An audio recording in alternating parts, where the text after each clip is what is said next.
You're listening to the Ground Transportation Podcast with Ken Lucci of Driving Transactions and James Blaine of PAX Training. Learn how you can build a thriving transportation business with real profits, repeat clients, and enterprise value. And now for your hosts, Ken and James. Well, good afternoon, podcast land, and welcome to another exciting episode of the Ground Transportation Podcast.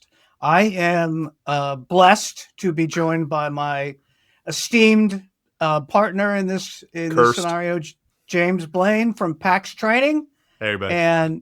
And we have a special guest today, in all seriousness, a guy that is pretty much a legend in the industry because he's built a tremendous company. Joey Mills, CEO of Olympus Car and Coach. Joey, tell us a little bit about yourself and tell us a little bit about, this is, 5-minute commercial on Olympus. What should we know? Sure. Well, first of all, thank you all for having me. I appreciate you inviting me out, and it's an honor and a privilege to be here.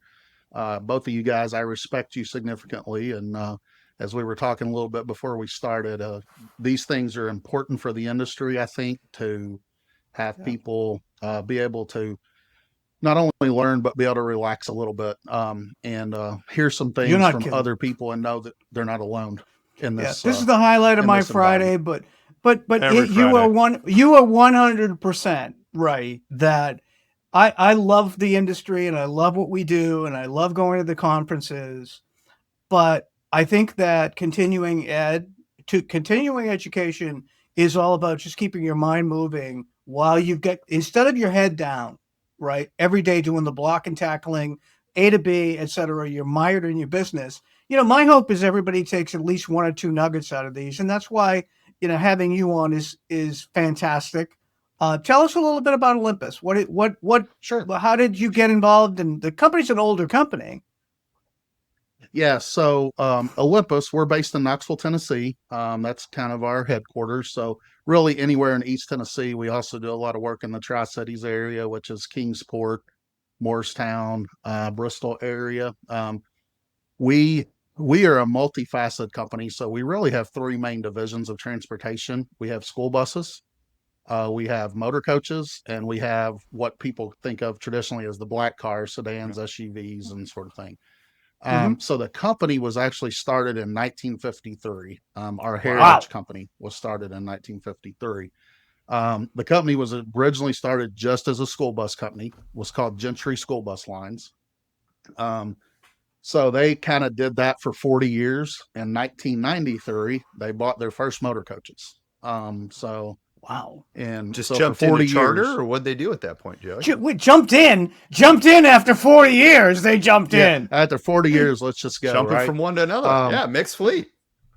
So I think, and I don't know the exact numbers because obviously I wasn't around for that part, but I think they started with a couple, like in 1993. And then they grew it. So when we came on the scene, me and my business partners, and we purchased it in November 2019. So, opportune time, 5 months before COVID hit. So, wow. Yeah. So, congratulations on surviving. We went from the frying pan to the fire.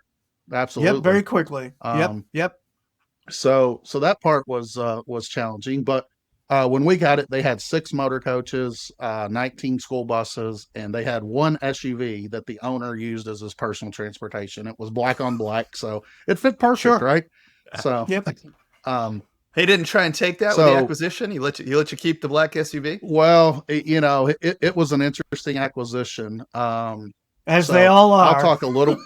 I'll talk a little more about that as I tell you my history on it. And but it was definitely an interesting acquisition. So we grew it. Today we've moved to a new facility. We moved to a new facility about a year ago. We've been in. It's about 4 times larger than what we were operating out of. Originally, we were in the facility that he operated out of. Right. So we had to move because we'd grown. So we're at 12 motor coaches. So we've doubled the fleet. Nice. We have about 17 school buses, but actually have 6 additional routes than he had. Nice. So we were able to grow the routes, but reduce the buses, which has been good on that side of it. We have 7 SUVs, 3 sedans, and 3 Sprinters. Wow. Wow. So we don't need granularity, but from a split perspective, are you 1/3, 1/3, 1/3, or is coach bigger than school, or how is that breakdown? So revenue wise, it's about 60 coach, 20 school, 20 black car. Nice. If you break it down revenue wise, That's nice. If you break it down man hour wise, it's about 15 motor coach, about 40 school bus, and about 50 black car. So which I think is important for the black car people that listen to understand. You have to work a lot harder to make your money in the black car world. 100%. It's a different animal. It's a totally different. And listen, there's a place for it, because how much crossover, Joey, do you have between your black car clients that also use you for motor coach and vice versa? So it's interesting. The reason, so I come from a background, obviously. But we didn't have black car when we came here. So we actually kind of went the opposite of what a lot of companies do. We went from a motor coach company and started a black car company. Yep. After we had the motor coach company. That's happening a lot more now, though, Joey. I think when you did it, though, it wasn't common, right? I'm starting to see that now. When you made the jump, right? I mean, we've got there's a couple guys that started on the limo side and came over, but it was very, very rare for them to go the other way. Yeah, absolutely. But see, your background is such that you wanted the diversification, which is smart. Well, it was important for us because when we bought the company, they were really struggling on the corporate side. So most of their work was either tours or sports, so they were a Thursday through Sunday company. They literally had no work Monday, Tuesday, Wednesday. And we knew we had to change the narrative on that. And so obviously going into the black car side and breaking into the corporate world helped us grow that part of it, which helped us in the long run to diversify, as you said, and get into those different market segments. Do you do any private wedding stuff besides your tours? I want to talk about the tours later. Well, so I have a rule on weddings, which my staff doesn't like, but I learned early on, it's the hardest money you'll ever make. And so we don't do any during what we call our peak times, which is basically anything before Memorial Day and anything after Labor Day. So we'll do weddings in between, but we don't do anything in those other periods, essentially. Gotcha. Explain that, though. Tell why. But Memorial to Labor Day is pretty much peak for wedding in that area, isn't it? It is. It starts a little bit earlier than that. Right. So James, to tell you why, to give you an idea of why, when you get into the large vehicle situation with weddings, they want them on Saturdays. Yep. And of course, you're going to use them one day a week, which knocks you out of sometimes 5 and 6 day trips. Yep. Now the money can be good, obviously, and the wedding money is good if you do it for regularly. The right bride. At the end of the day, for us, it only makes sense to do it when we know we don't have the consistent 5 or 6 day trips. You're using it for backfill, essentially. Exactly. Yeah. So it's maybe 5% of our business, maybe. Yeah. But you're also not the lowest price in the market. Sure. Yeah, we're probably not. Yes. Yeah, that's a really good point too. We're definitely not even probably in the bottom 3 in our market. Well, that's the beauty of it. I mean, if people say to me, what's the success equation in this business? And I could tell you being on the top third or top 50% is key in all markets. Absolutely. But, I think you're doing it right. I mean, your bread and butter, how much of your coach business is over the road multi-day? I would say 75% of our coach business. That's gorgeous. That's gorgeous work. That's nice work. Well, we don't do a lot of single day transportation unless it's our contract work with like sports teams that maybe have a day trip, somewhere close, and or if we have schools that do day field trips to, a couple hour locations away or something of that nature. So how did you get into the space? So I was in the corporate world, the mid 2000 teens, got out of the corporate world and actually went to drive for Gold Shield in Lexington, which you guys Good are company. familiar with. And the Doyle company. fantastic company. George Doyle is one of the greatest humans you'll ever meet anywhere. Couldn't agree more. Unbelievable. Love George. Great reputation. Yep. And learned so much from him. Learned so much about not just how to run a business, but also how to be a good human. Which is something that doesn't always happen in this business, as you all know. Business, Joey. Stop it. You mean there are scoundrels in this business, Joey? So George taught me essentially everything about transportation. And so the reason that I ended up in Knoxville, honestly, was because of George. And we actually, in 2015, I think, or 16, I can't remember the exact year, actually looked at buying Gentry at Gold Shield. So that they were actually had the appetite to try to expand their markets. And we ended up not doing the purchase at that time, basically because of school buses. One, they didn't have any experience with school buses and they didn't want to get into it. And two, the owner of Gentry at the time really wasn't ready to sell. He really wasn't. He wasn't ready to get out. He thought he was, but his price was way too high. And I feel like Ken's never dealt with that. Ken, you never deal with that, do you? Joey, say that again. I'm sorry.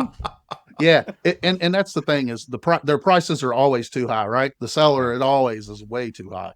But you get to a point Joey, you and I have no idea where these numbers come from, but I don't know where they think that price makes sense for anybody. When does the buyer start making money on the purchase? 15 years from now? Yeah. Right. Yeah. So it's amazing here.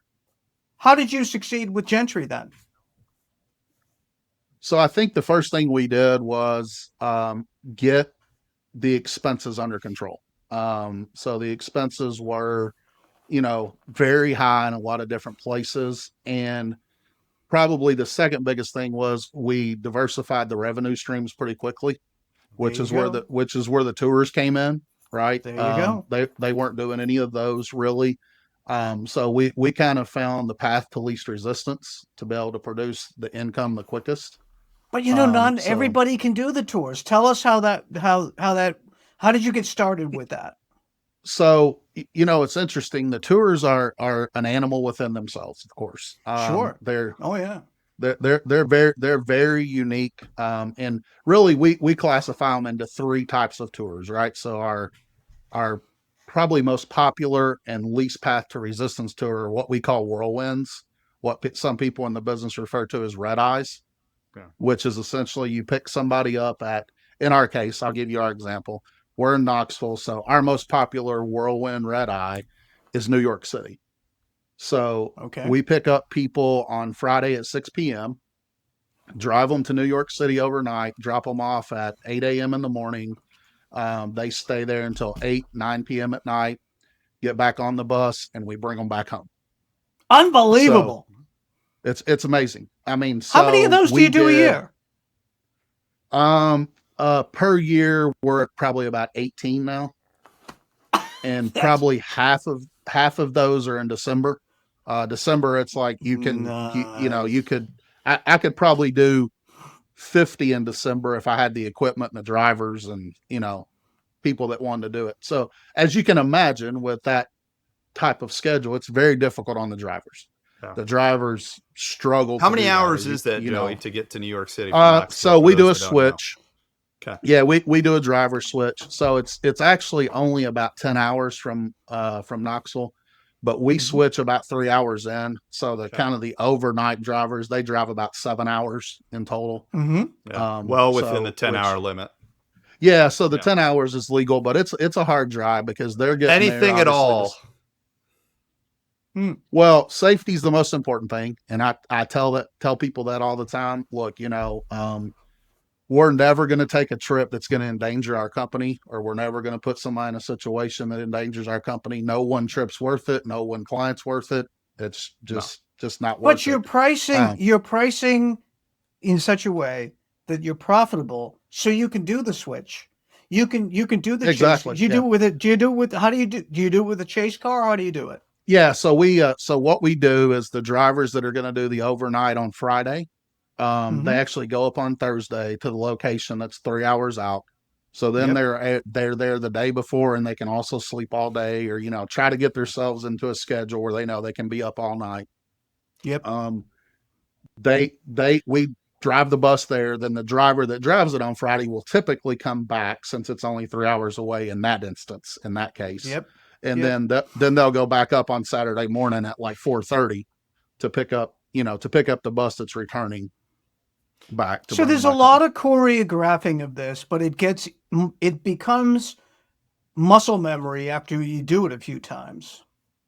Yeah, and what you do is you really find out the best. One of the most, when you sent me your list of questions we're going to talk about, one of the things on the challenges that I said is one of the hardest things on the tours is figuring out where to switch. Yeah. Where to switch the bus drivers at. Now, Buc-ee's is great, right? If you got a Buc-ee's anywhere within... Well, you turn them loose and they have the time of their lives in there, right? The passengers are excited about that. Yeah. Wait a minute. For those people that perhaps that don't know, tell us what Buc-ee's is. So Buc-ee's is, I call it the Disney World of gas stations. So accurate. You can go 100%. Yeah, you can get whatever you want from anything in the world, food-wise, whatever, you can get it. And it's great for us because it provides a great distraction for the clients while you're switching drivers, making sure that the driver coming aboard can, get comfortable, get their pre-trip done, look over things, and then to the passengers, it's seamless. Well, and there's something to be said about that, Joey, because a lot of people look at the regulations. They say, I got 10 driving hours, right? He's only got to have 8 hours off. I think there's something really important to be said here, especially in the world now where drivers are harder to come by.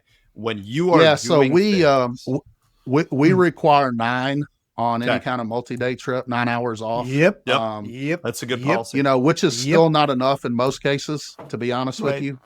Right. Because it takes people longer than an hour to wind down and get themselves in a comfortable, resting state. And you got to check into the hotel. You got to get to the hotel. Exactly. You got to have dinner.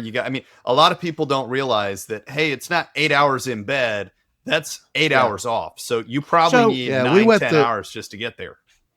We went to 9 a couple of years ago, especially on student type tours, because, the student tours, they want to push it to the minute. They want you to drop them off at 10:30 and be back ready to go at 6:30 a.m. Right? Yep. Joey, that's how they operate.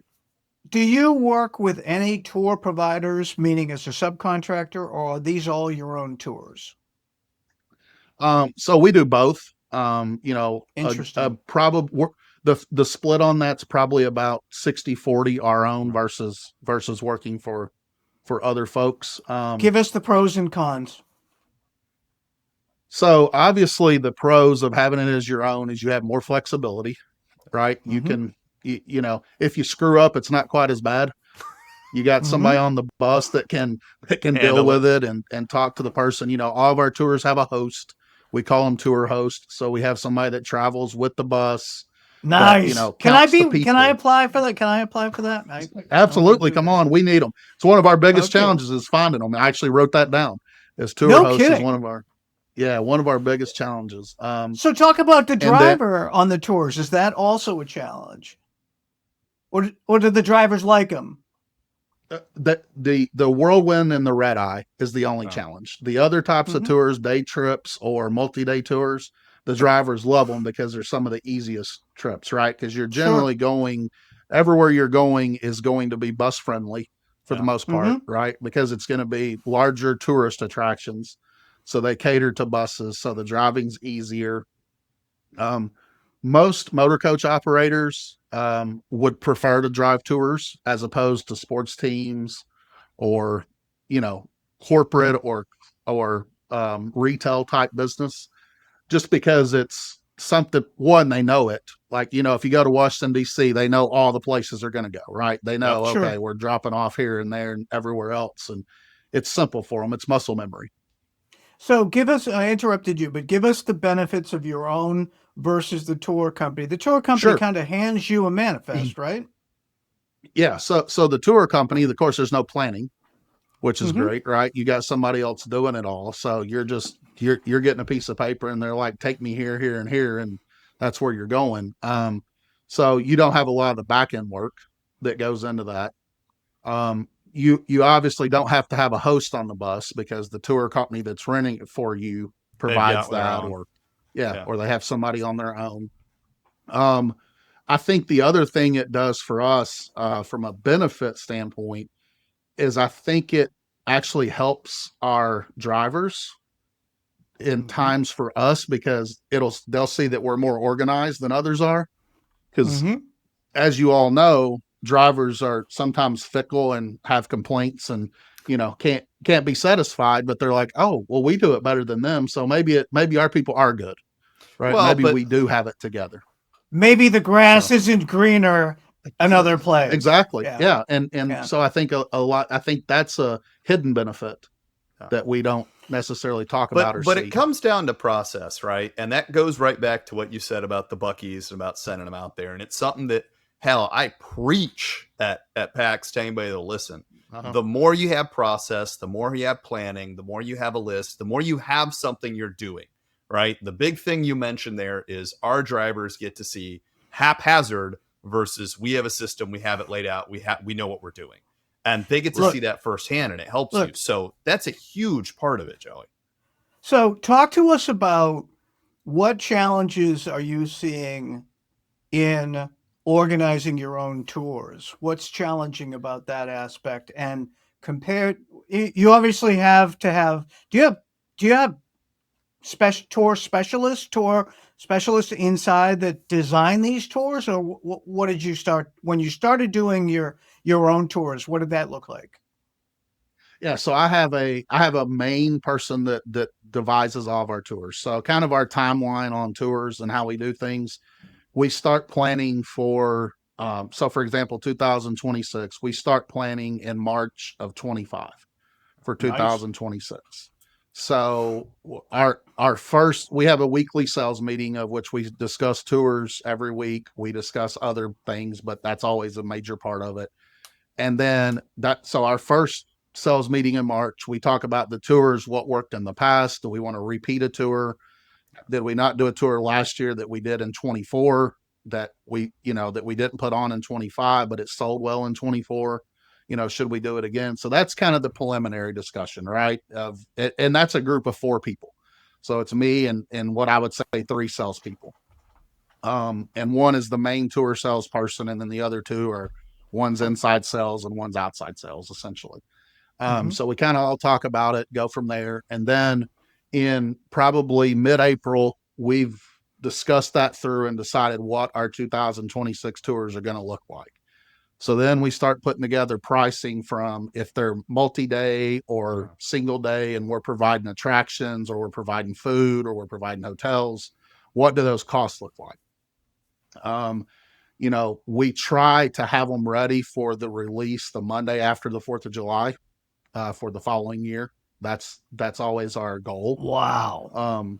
Talk about pre-planning. That's great. Last year we didn't get them released until after Labor Day. But we still we had some glitches. We released like our whirlwinds because, as I said earlier, those are the path to the least resistance. All you're providing is a bus seat, right? So it doesn't take a lot of planning necessarily, just timing. Right. Where do you drop off in New York, by the way? We actually drop off at the public library. Nice. A lot of people drop off at Port Authority. We do the library because we try to tell everybody we're leaving at 8, but we don't pick them up until 8:30. Because as you well know, in New York, you can't just sit anywhere without somebody creating havoc for you. Well, and explain that for a second. So anybody hadn't dealt with New York, they might hear you can't sit. Joe, tell us what you mean by that. What exactly happens when you sit with a running bus in New York? So for one, you cannot idle in New York, even to pick people up, which is very and they get paid to report it.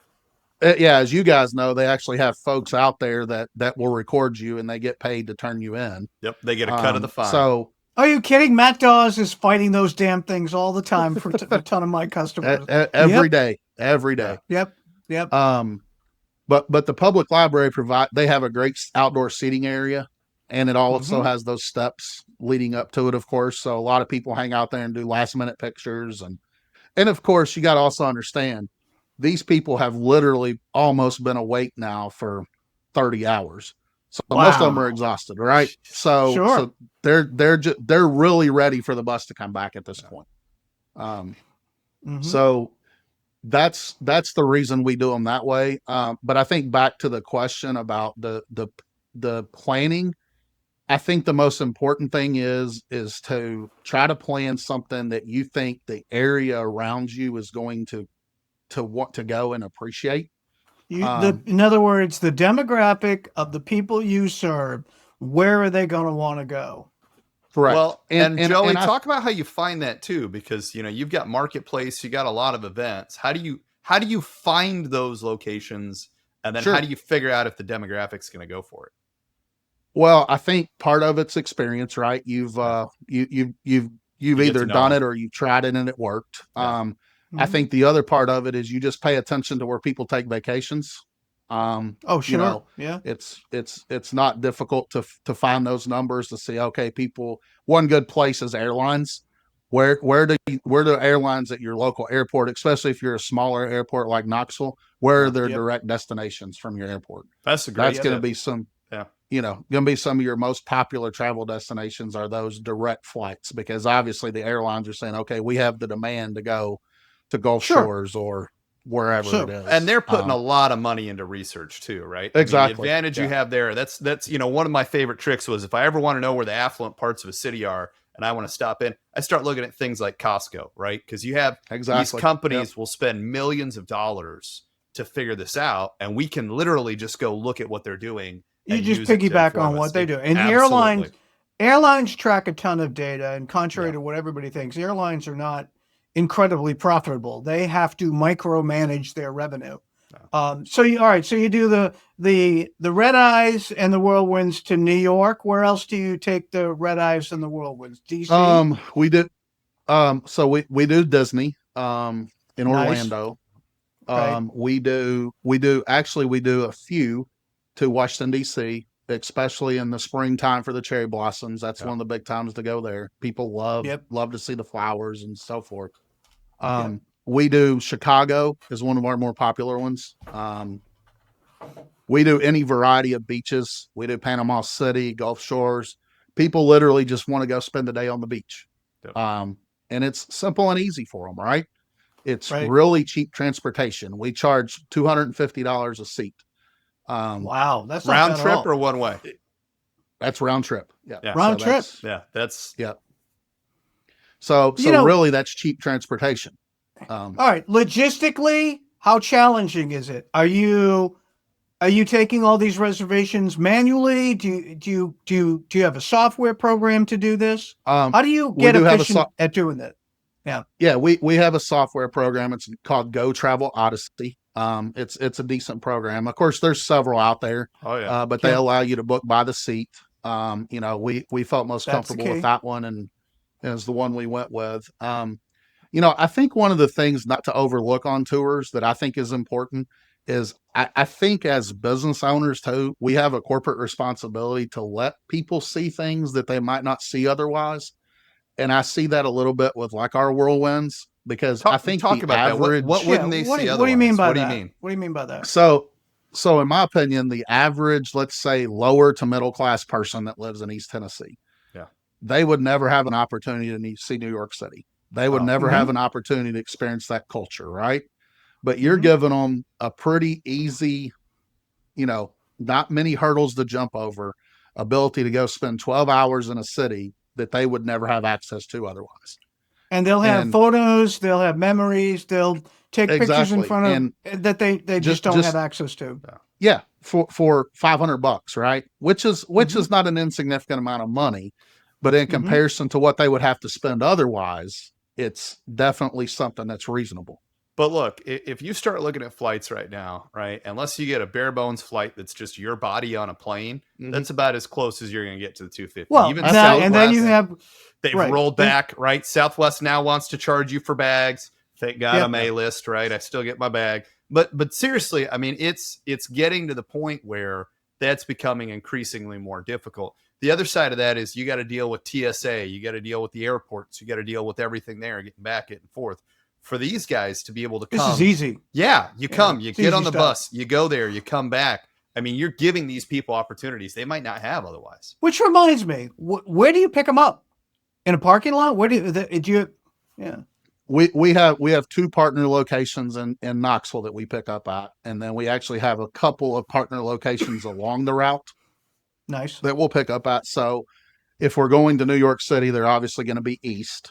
Yep. So we stop in Bristol and pick up. Then we stop in Wytheville, Virginia. So my director of events, which she's my main tour person, she's actually from that area. So we actually have some clients there because of her. So it makes sense that we stop there, and that's also where we do our driver switch. So it's kind of a easy place for people to come to. But our locations here are Cracker Barrel. We have a Cracker Barrel. They like it because when they get back on Sunday, a lot of the people that gets off our bus will go into the restaurant and eat. Yep. And does Cracker Barrel charge you for parking? They do not. The only time we're not allowed to park at Cracker Barrel is in December because that's one of their busier months. So of course, sure. We're not able to park there, but the other 11 months they have no issue, no charge. Well, they're making money off the people you're bringing. Oh God, yeah. It's like the proverbial gift shop after the theater, right? Oh, absolutely. The gift shop, right? Yeah, we're going to drop you off at the gift shop to. So, what's the most challenging on the tour side of your business? I would say the most challenging is probably the planning and picking out the right locations. Yep. How quick do you axe something if you don't think it's right? Like if you find it, hey, we got a tour and it's hurting. How long do you let it kind of limp on before you axe it? So it's interesting. What the first year we did this, so just to kind of give you guys an idea, when I came and purchased Gentry and transitioned to Olympus, the first year we did about $70,000 in tour business, right? And that was just starting, and that's kind of like all we did. I would really classify that as 2022. While we did some in 21, it was very limited because of COVID. We really didn't start marketing until to the first part of 21. So in 23, we did about 350,000. Now, nothing wrong with that. 22 was we lost money. Obviously, you can't run, but we didn't cancel any tours. We went. I mean, I took one group to New Orleans with 5 people on a Motorcoach. Wow. Wow. And I didn't want to do it with in a smaller vehicle like a Sprinter or something because I wanted them to have the Motorcoach experience. Over the road. Yeah. And so kind of made that decision the first year. It was going to be marketing if nothing else. Loss leader, and then basically. last year we did about 600,000 and we're on pace this year to do about 850. Just nothing wrong with that at all. And the thing is, it's you control who and when. You really do control the profitability because once you've done one tour, I imagine the pro forma for that specific tour, your costs almost down to the penny. Absolutely. Obviously you're always going to have some miscellaneous things that pop up, but at the end of the day, you pretty much know your profit margin from the beginning. Your break even. It's roughly 28 people. You really should be pricing your break even at 28 people. Then every person beyond 28 is pure profit. Nothing wrong with that. And now that's on the multi-days and the single days. On the whirlwind, obviously, it's more like 10 people are break even. And then everything above it is pure profit. So how do you market these tours? How do you get the word out? Most of our marketing is Facebook. We're up to about you mean to tell me that you're just not complaining about the political establishment like everybody else I see? You're actually making money through posting on Facebook?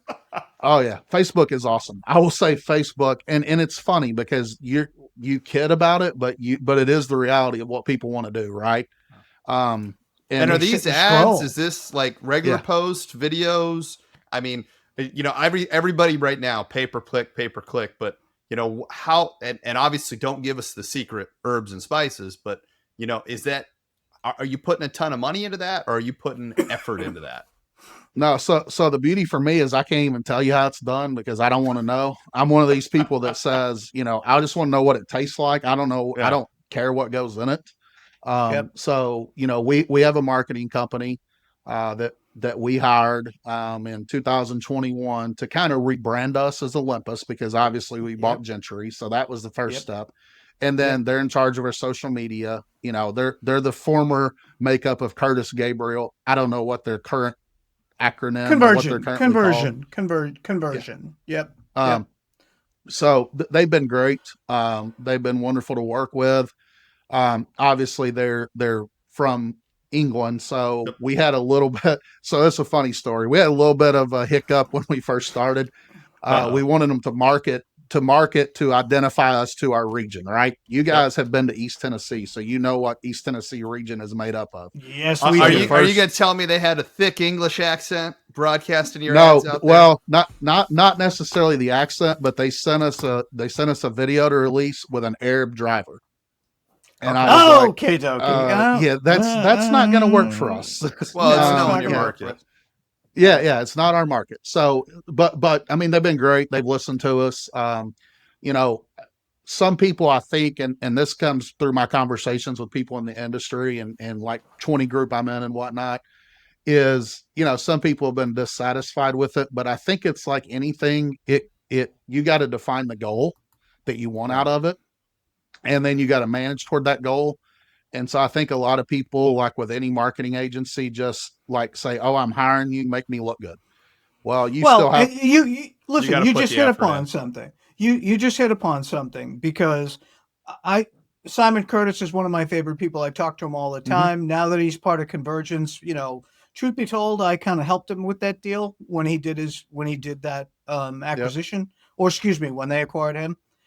I hear the same thing about Mark Petrie and any other digital marketing company that's in the space. I hear fantastics and reviews, and then I hear some so-sos. And I'm with you. I think if you expect to just write a check and that's your involvement, it's not, no matter who it is, it's not going to work for you.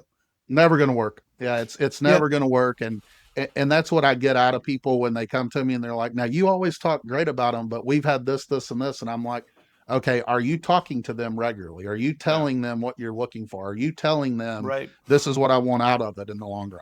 You know? Well, and that I think that's every vendor, right? Because to a certain extent, absolutely. And it happens to me with vendors that aren't even a part of this industry and what we do.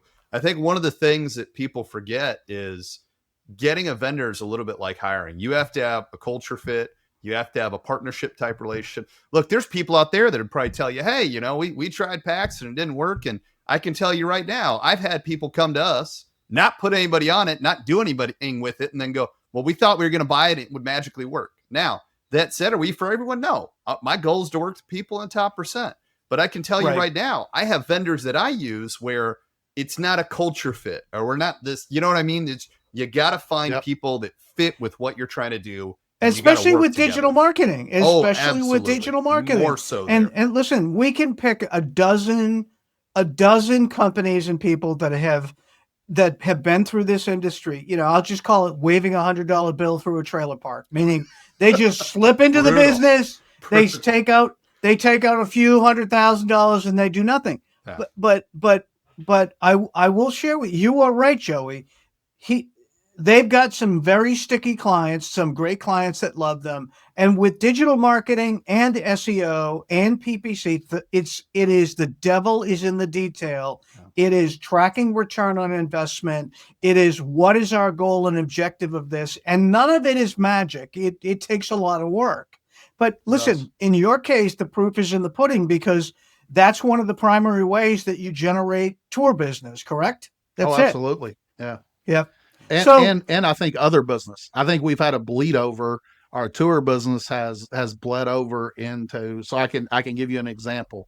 We have a local college in town that the admin for the sports department went on a whirlwind with us 2 Decembers ago, right? So she comes back, talks about how nice our equipment was, how great the experience was, so forth and so on. She called me directly. They gave her my direct number, which is great because I love getting that call, right? And they're like, she's like, "Hey, would you like to bid on our sports contract? You know, your equipment's awesome. Nice. You know, we're looking for new vendors. Would you like to bid?" turned into a $675,000 annual contract for the Motorcoach. Listen, it's funny. This is why I wanted to have you on, because I know your personality, and you're extremely positive, and you're also analytical about your numbers. Do you agree with this statement that the people whose businesses are down, it's more their mindset than their marketplace? Yeah, I think that's probably more true than not true. I think in the world right now, we are dealing with probably some things that we haven't seen, and chaos, and really, the chaos factor. It really in the last 15 years. But I do tend to agree with you. I think it's like any business model or any industry. You either learn to adapt and figure out how to change with what's going on, or you get left behind. It's so funny that you said that, because before I got on this, I had a call with a very large client, very large prospective client out in California. And he said, listen, so-and-so does business with you. You've improved his profitability. And, we want to have you come in and do a business plan. I said, well, back up. We do financial reporting, a financial review of your business to look at what's healthy, unhealthy. And in the case you're talking about, we found some things that needed to change. Yeah, well, I've been doing this for 30 years. I said, okay, what were you doing in 2019? He said, we were doing 20 million. Great. What are you doing now? 12. Huh. Okay. So is it working? Is the same thing working for you? You just hit the nail on the head when you said adapt. Okay. So there's something about success, right? That every entrepreneur gets to the point and they're profitable and they're successful and they think, oh, I've reached the pinnacle. You know the problem with that?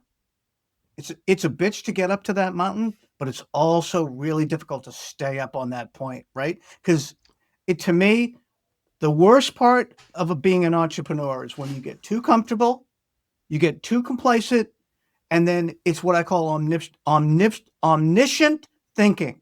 Yeah. That tomorrow, for me in my life, is going to be exactly the same as today and yesterday. So you have to try new things. I mean, how many people, when you went into tours, said to you, I've tried it, it doesn't work? Yeah, a lot, especially in the industry I was in, because you have to remember, I was more in the black car business. Yeah. This is completely new territory for you. Right. And the Motorcoach business, when I bought this company, we had Motorcoaches at Gold Shield, but relatively speaking, we were new. I got a funny story about the Motorcoach. James, earlier you talked about like places to go and things like that. So I went to my first UMA in 2017. Okay. And at UMA is United Motorcoach Association. Which city was that they were in 2017? It was in Fort Lauderdale. Okay, that's what I thought. Yeah. Good memory. So anyway, I walk in on the first day, and of course, I'd been used to going to Chauffeur Driven and the NLA shows, and in that world, we had, I think at the time, Gold Shield had 12 motor coaches, right? So in the limo side, we were big guys, right? We were like, oh yeah, you guys got a lot of buses. 12 motor coaches. Yeah. So I walk into UMA and they have what's called the maintenance interchange, right? Yep. I don't know if you guys have ever been a part of this or not, but it's describe it, because there's going to be a lot of people that haven't heard of it. Yeah. So basically it's operators only, no vendors. Yep. People can't go in there from like Prevost and those, the bus companies or parts companies or anything. It's just the operators. And thank goodness I was sitting toward the end, because I have this kind of persona of like, oh yeah, I'm a big guy. I'm happy to be here. I can't wait to come in here and talk. So the people started introducing themselves and saying, okay, how big they are, how long they've been in business. And, my naiveness, I'm thinking, oh yeah, we got 12 and we've been in business 5 years now. And, the first guy was like, oh, I got 350. The second guy was like, I got 800, and I'm like, we've been in business since 1950. And I'm like, oh, okay, this is different. You were sitting with the legacy motor coach operators, the ones that have been doing I'm like, this is a different animal here that I'm dealing with. But we found the same thing when we did a UMA. No, it was Pennsylvania Bus Association. We did a preparing your business to exit, and we did a webinar. This was about a year and a half ago, and we got a phone call from 3 operators, and I'm like, okay, Pennsylvania bus companies, how big can they be? 35 million, 35 million, 14 million, this division of my company is 10 million. But, and when you delve into those financials and you look at profitability of line runs and you look at profitability of tours, and no, we don't. And what was foreign to me was there was just a lack of charter in many of those companies. There are tons of touring, tons of line runs as well. So what's the most challenging thing about the motor coach side of your business? So I think it's probably threefold in that. I think probably the biggest challenge is the capital investment. Yep.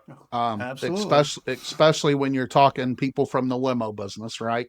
They're used to buying 5 to 7 to 10 vehicles for what you're going to purchase for one coach. So to bite that apple, it's sometimes a little bit daunting.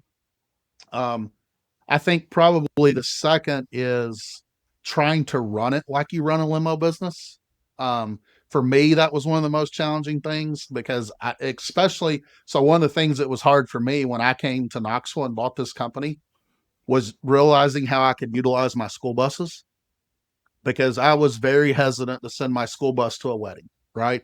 Because I'd been taught, okay, a wedding, it needs to be pristine. You need to have people in shirts and ties and coats and, the whole 9 yards. Wow. Well, I didn't want the school bus to be associated with my company when I first moved to Knoxville because I thought it would cheapen it. And so I was hesitant to market that to my wedding side. Well, now I do it all the time. I might have 8 or 10 school buses on a weekend at a wedding. And really people don't care. They just want the transportation. What's your difference in price point, Joey? I mean, obviously, if you want a brand new motor coach versus a school bus. Yeah. Is that where you saw the opportunity, is to get them in at a lower price point, or where did the opportunity come in? And I think an availability standpoint, as I said, we don't do a lot in the peak seasons for us on weddings, but we can offer the school buses as shuttles, and a lot of people will be okay with it. Well, and the bus you got them sitting there. You got them. I mean, about we do heat maps for people where we show 365 days of utilization, and we show what hours of the day the vehicles are actually moving. And then you have this big swath of red, right? And it's minibus and motor coach companies and school bus companies. It's almost always Thursday, Friday, Saturday and Sunday. So you've got the vehicle sitting there, the asset sitting there. Very, very astute. So on the coach side, it was really, it's obviously getting over the capital, right? Getting over the capital outlay. But talk to me about that. You're also buying a piece of equipment that you're going to keep on the road for how many years versus a limo guy thinking. Yeah, for sure. And I think that's one of the harder things to understand too, is you're buying a 20-year asset. A lot of people, especially from the limo side, are afraid to use that asset past 7 or 8 because it starts to get old in that world. But in the motor coach world, most companies are at the 20-year mark. Now they may redo the interiors, they may redo the fronts to make them look newer, but the actual capsule of the equipment is 20 years old. And most people are financing on 7 years, so you're getting 13 years of complete free profitability out of those people. So let's just look at that. If you're financing a piece of equipment for 7 years, and you're mixing a good diversified mix of business, your gross profit margin should be about 40% gross. Agree on the Correct. Right? Okay, so now you go into your 7th year, 7 years and 1 month. I guarantee you now you're making more like 52% gross profit margin because you've got a paid off piece of equipment. Yes. Right? At least. And I think the limo side of the world doesn't look at that. I mean, I just saw a very good customer of mine just, got rid of a 2019 Van Hool with 210,000 miles on it. I called him. I said, was that thing giving you a problem? He said, no. I said, was the interior beat up? No. And I felt like, what the are you selling it for then? But it's kind of a mentality issue, right? It is. And it's a different type of vehicle though, right? You can't nobody in their right mind is going to take an SUV, right? We're not going to take a Suburban and put a new front end on it and rip the interior out and put a new one in. Oh, you throw them away. Right. You throw them away. These are really more like aircraft. You've got this massive interior. Absolutely. You can strip out the interior. There are no lack of companies out there that are going to cost effectively, quickly, and easily refresh the interior of the vehicle. You can put a new, right? And for, I don't know if MCI is still doing it, but for a while, they'd put the new front clip on it, and you do the interior and the front clip. That passenger can't tell. Well, you just can't do that with an SUV or a sedan. No, you can. No. Well, you can't even do it with any of the others. The cutaways fall apart by that time period. Mm-hmm. But the secret to what Joey is talking about is it's an asset utilization mentality, and how much is this costing me to maintain? If you're maintaining a motor coach properly from day one, you can get a full 20 years out of it, right? And well, listen, we're not talking about 12 hours a day transit buses here. We're talking about, charter use, transfer use, and tour use. But you have to have that mindset that it's not about the new. I have to have a new leather interior. I have to have a brand new motor coach to get a new leather interior. One of my favorite people in the entire motor coach business is Francis that owns Academy, and that guy. I think he's running like 1,800 pieces of equipment. Yep, sounds. He awesome can literally, literally puts backs, fronts, redoes the entire thing. He has an entire refurbishment, and he loves it. He's like, "Are you kidding me? I'd love to take $1 million bus, strip it down, put new motor, new tranny. If you're going to do a motor, do the tranny, do it all together, slap it all back together. Nobody knows the difference. It's just from our mentality coming from the limo side. Oh no, I have to have the best and brightest. So, and the other thing is, 100%. I think you'll agree, if you take care of it, you shouldn't be able to tell a 10-year-old motor coach from a new one if you take care of it. So talk about your maintenance. Talk about how you keep these. I think the maintenance is really important. I think, both from a mechanical standpoint as well as a body and interior standpoint, I think it's important. I say this all the time. Motor coaches are big. Drivers are going to hit things. It just happens, right? It's Parked objects is the number one complaint. When we deal with training, when we help train drivers, the number one thing we always hear and we're always dealing with is they forget how big the bus is. And it's parked objects. It's little things. She's got a big back door. Yeah. She's got a big back door. Or the tail swing, right? I forgot the back of the bus swings out and I smacked a car, right? I always tell my drivers, I will be way more upset about a left side damage than a right side damage because you can't see the left side necessarily. But if you hit something on the right, then you're just careless at the end of the day because you can see what you're doing, right? 100%. But, so talk about the maintenance piece. You do a lot of your own? Yeah, we do. We have 3 mechanics that we have that, are full time at our shop. Well, because you get 17 motor and school buses, right? No, I got 12 motors and 17 school buses.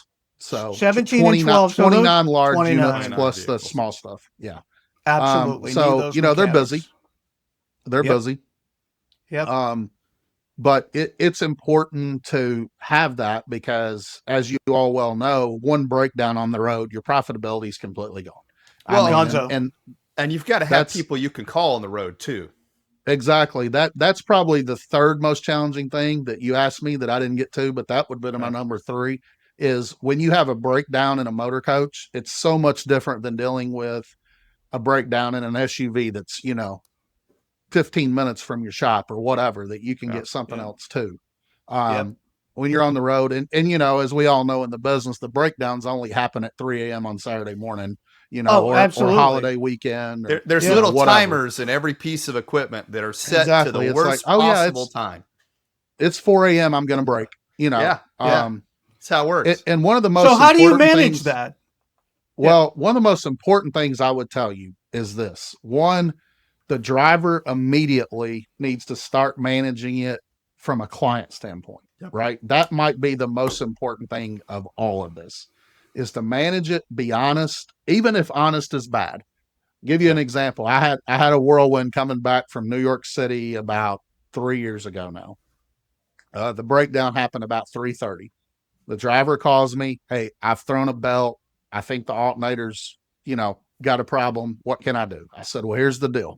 Where are you at?" He tells me he's about an hour and 40 minutes from, I want to say maybe, I don't know what city, but hour and 40 minutes from the largest city that was near him.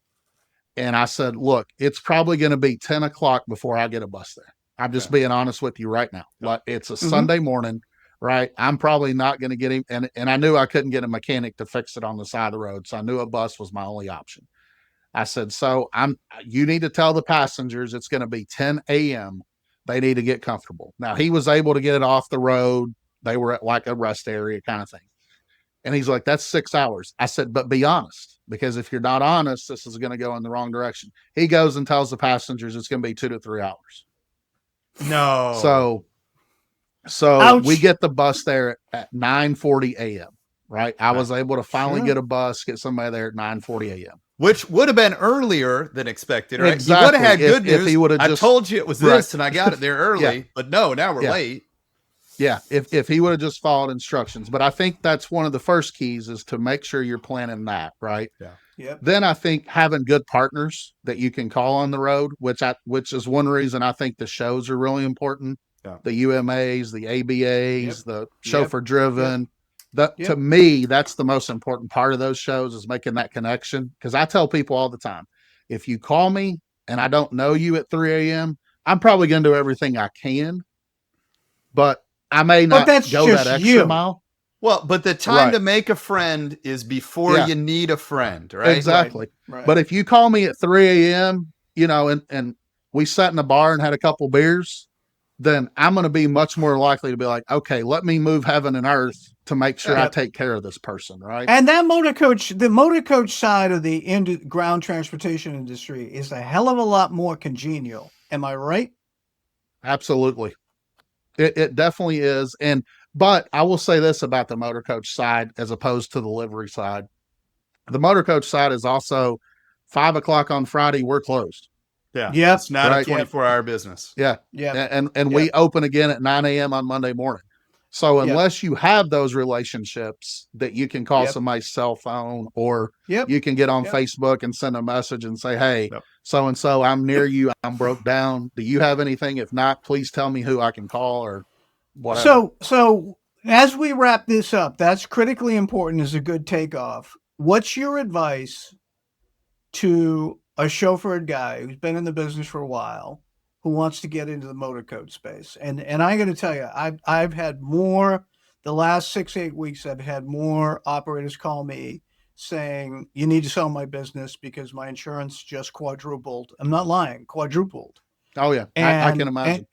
And I have one motor coach, and I'm a $1.5 million operator. And my answer in the back of my head is, you should never have been in the motor coach business to begin with. Exactly. And so what is your advice to someone who's, let's set it up. They're got to be well capitalized. Okay. One of my heroes in this business, HA, from Rose Transportation down in Charlotte, right? HA Thompson said to me back then, "Ken, before you get into motor coaches, you better have an extra $20,000 a piece just sitting around. And you get 2 of them, you better have an extra 40,000." And I didn't believe him, but he was right. So what is your advice to the chauffeur side that this horrible herd mentality in the industry? Well, I have to have this. Okay. Keep it up with the Joneses. What's your advice to somebody who wants a chauffeur that comes from the chauffeur side, wants to get in the motor coach side? So I think the first thing I would make sure of is you have the demand, which means that you're either turning down calls or you're farming out at least $350,000 a year in work. Agreed. Say that again, because a lot of guys don't get this. They just want to go buy the bus. Unless you're turning it down or you're sending it to somebody else and it's $350,000, you're not ready for a bus. Yep. Right. And I would say that almost needs to be 500 because you almost want to have 2 buses to start. Yep. And if you're at 500, you can easily get to 700 if you've got the equipment and you can market it. But unless you're there, I wouldn't even consider it, because you're going to make more profit sending it somewhere else if you just farm it out. And all it takes is one downturn, right? If you're at the limit of I barely have enough for one bus, and you lose one client, or there's any kind of drop, right? The rule of thumb I was always taught when we moved into the motor coach industry by the mentors that I've been lucky enough to have there is you got to have enough business for 2 buses, and then you can buy one. And then you do that again. And you use those partnerships that we've talked about. Ken, I think you'd probably agree. Well, one of my favorite people in the industry, Johnny from Sterling Transportation in Philadelphia. So Johnny, I mean, I've known Johnny since the first time I went to his 20 group, and he calls me up about that was my 20 group too, by the way. There you go. I remember there you go. So he called me about a year ago. I said, look, I want to get in the motor coach space. What do you think? I said, how much motor coach business are you doing? He said, at least $1 million. Okay. And I said, so tell me about it. He said, Ken, I can't find anybody that wants to take the work. I don't have anybody that wants to do the work. Forget about the price. They're all too busy. So what we did is we did a financial pro forma for him. And I said, Johnny, here's what I want you to look at. Look at the number of what it costs you when this is not moving. Look at that number per day. Can you handle it? Absolutely. We did a production possibility where we showed he wanted to use it, and he's actually on his second by now, right? We wanted to use it for his wedding business because he's unbelievable in Philadelphia. And we did a production possibility. We actually did his break even on that piece of equipment. And I said, can you do it? He said, absolutely can do it. And we set his pricing up before he ever owned the piece of equipment. What is he going to charge for transfers? What is he going to charge for charter by the hour? What his minimums are going to be? We literally called the manufacturer and said, how much miles per gallon is that vehicle going to get? And how long's the warranty? And I actually made him put money aside for repair and maintenance. He's like, Ken, it's under warranty. I said, stop. I want you to calculate it in repair and maintenance because you're not going to do it next year. So he's the one, he and many others that are like him very methodically thought through the process. Okay. Another client up in Boston that literally could not get anybody to do his work. And Boston had a lot of motor coach companies, and they were screwing up his work. So I said, okay, well, if you're going to do this, we need to figure out a business plan around this coach. And he's on his 3rd coach now. So talk about from a capital perspective, and what else should they be aware of? So I think, making sure you have the work. I think the second thing is you want to make sure that you run it like a motor coach company. So many of the operators, especially in chauffeur transportation, they want to run it like a limo, or a sedan or an SUV. And it's not the same animal. It's not the same animal from the driver. It's not the same animal from the clientele. It's not the same animal. And when that bitch sits for 2 or 3 days, it costs you a load more than an SUV costs. And one of the most key things you said about Johnny, and I actually talked to him a little bit too when he was getting into the space, the pricing. It's funny. I talk about it all the time. So whatever I'm trying to send a farm out somewhere, or an affiliate job, I rarely use chauffeur transportation companies that have motor coaches, because they want to tell me, oh, it's a 5-hour minimum at $180. I'm like, no, I need a price for the day. Well, we don't do that. I'm like, well, then you're not pricing correctly for motor coaches. Right. That's how motor coaches are priced. I can't tell my softball team that's traveling to your area that's going to be there 3 days that it's going to be a 5-hour minimum at $212 an hour for 3 days. I need to know what the price is going to be. Right. So 100%. I think that would be my second thing. And then I think lastly is the motor coach management in that world is completely different from the chauffeured world, because the chauffeured world in my mind is very transactional. It's very, they're going to be in my car for 5 minutes and then they're out of my car. In the motor coach world, sometimes they're with you 3 and 4 days. You don't rarely ever have that in the sedan and SUV world. So the driver training that goes into that and the way you're trying to create your culture in your company is completely different than it is when you're doing the sedan and SUV. Yeah, you have to be on point for 20 minutes, But if you're a motor coach driver, you got to be on point for 4 or 5 days sometimes. Yeah, and we could do a whole nother episode on that. When we so we are like you, Joey. We are just kings of timing, right? We nailed it like you nailed it. Mm-hmm. PAX makes its move towards bus in 2019. We timed it to the button, right? We launched our motor coach training in March of 2020 because God help me, I have all the right timing answers. But all joking aside, one of the things that when we were really making the move towards developing that training and working there, it's a completely different relationship. It's a completely different world, right? A chauffeur's got to load a couple pieces of luggage. You have to, even just loading luggage, you have to pace yourself. You got to really be smart. You got to think about organize it. Yeah, you have to organize it. You got to slide it in because you've got all of these seats on the bus. If everybody's got one piece of luggage, right? Now you got 50 some odd pieces of luggage plus the hover around scooters. We won't even get started on those. And then your relationship is different because, like you said, it's not, hey, I'm going to turn around and hand you a water bottle. It's, I want to try and greet them and welcome them on the bus. And then, it's funny because one of the things you never see in a training video for a driver, one of our training videos, you actually see someone come up and try to hug the driver. Why? Because that happens in the motor coach world. You've been in that bus with them for 3 or 4 days. Yep. Yeah. So I think, it kind of goes both ways. There's these great things you can pull from motor coach. There's these great things you can pull from chauffeur.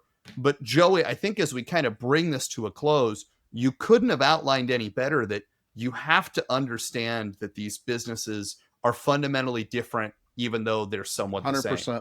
What would you say, right, as we kind of close it out, we've got time for kind of a closeout. What is the big takeaway for you? Or if you've got someone that's been listening to this episode, right, maybe they're a motor coach operator, maybe they're on the black car side, maybe they're school bus and they're thinking about going one of these directions. What do you tell that person? Like, what's the key lesson? If you had one thing to share and leave people with that you would leave them with on your experience? I think the key to anything is when you're starting anything, figure out what the end looks like and then work backwards. What's your ultimate goal? Yeah. What is your ultimate goal? What do you want out of it?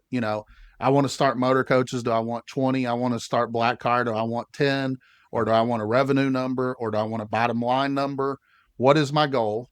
And then you make your decisions to get to that goal. And what's my timeline for that goal, right? Like when we bought this company here, my business partner is about 8 years older than me. Okay. He wants to be out at 66. He's 62 right now. I wanted to be out at 55. We sat down and talked about that before we started. This is how what we want to do is manage toward getting to those numbers. And then anything we undertake, whatever decision, we always talk about what do we want it to look like in the end. Is this something we want to do for 5 years, or is this something we want to do for 2 and then pivot and transition in a different way? But I think anything you do business wise, new product line, whatever you're doing, start with the end in mind and work your way back. And I think if you're always working toward that goal, you're probably going to be successful more times than not. I don't know that there's Ken. I don't know about you. I don't know that you can end on a better note than that. Good way to end. Absolutely. I got to say, Joey, I've gotten to know you. I remember when you're still at Gold Shield and I've watched you progress. Yeah. I know I got to tell you, you've got tons to be proud of. You've done an incredible job. And I think I speak for Ken and I when I say we appreciate you being willing to share and coming on. And we'll have to have you back on. Yeah, definitely. Thank you all so much. It was an honor. No, I actually made notes about other things we could talk to him about. His experience buying the business, his experience with a partner, his experience on business planning, 100%. He knows he's one of my favorite people in the industry, and he knows why too. And the feeling's mutual. You know that too. So absolutely, man. Listen, we really appreciate you coming on. James, close us out. Hey, thank you everybody for listening. As always, please subscribe, drop us a comment, let us know if we're doing something you like or something we don't like. And as always, we will see you guys on the next episode. Bye-bye. Thank you for listening to the Ground Transportation Podcast. If you enjoyed this episode, please remember to subscribe to the show on Apple, Spotify, YouTube, or wherever you get your podcasts. For more information about PAX training and to contact James, go to paxtraining.com. And for more information about driving transactions and to contact Ken, go to drivingtransactions.com. We'll see you next time on the Ground Transportation Podcast.